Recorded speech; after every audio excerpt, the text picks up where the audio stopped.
Sir நான் என்ன செஞ்சிட்டு இருக்கேன்னு யோசிச்சுட்டு இருக்கேன். நான் ஒரு கிரிக்கெட்டர், ஆனால் இங்கே கரக்பூர் ரயில்வே ஸ்டேஷனில் டிசியை ஒர்க் பண்ணிட்டு இருக்கேன். சார் நான் அந்த வேலையை குறை சொல்கிறேன், நீங்கள் தப்பாக நினைக்க வேண்டாம்.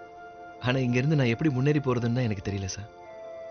தினமும் என் லைஃப்பில் என்ன நடக்குதுன்னு எனக்கு மட்டும்தான் தெரியும். 8013 அப்புக்கும் 8029 டவுனுக்கு நடுவில் தினமும் பயந்து ஓடிட்டு இருக்கேன். அப்புறம் 3ஆம் நம்பர் கேட்டுக்கு முன்னாடி நின்றுக்கிட்டு ஃபைன் வசூல் பண்ணிட்டு இருக்கேன். என்னோட கேமும் இம்ப்ரூவ் ஆகல சார். என்னை ப்ரூவ் பண்ணுறதுக்கு நல்ல வாய்ப்பும் கிடைக்கல. பட் ரஞ்சி விளையாட போகிறேன். வாழ்க்கை இப்படியே போயிடுமா சார்? அப்பப்போ எல்லாத்தையும் விட்டுட்டு திரும்ப போயிடலாமான்னு கூட யோசிக்க தோணுது. ஆனால் அப்பாவோட முகம் என் கண்ணு முன்னாடி வருது. தினம் ராத்திரி நான் குவார்ட்டர்ஸ்க்கு திரும்பி போகும்போது மேட்ச்ல அவுட் ஆகி திரும்ப பெவிலியனுக்கு போற மாதிரி இருக்கு. நான் விளையாடாமலே தோத்து போயிட்டு இருக்கேன் சார். வாய்ப்புக்காக காத்திருக்கிற கொடுமை என்ன மாதிரி ஆளுக்கு தான் தெரியும் சார்.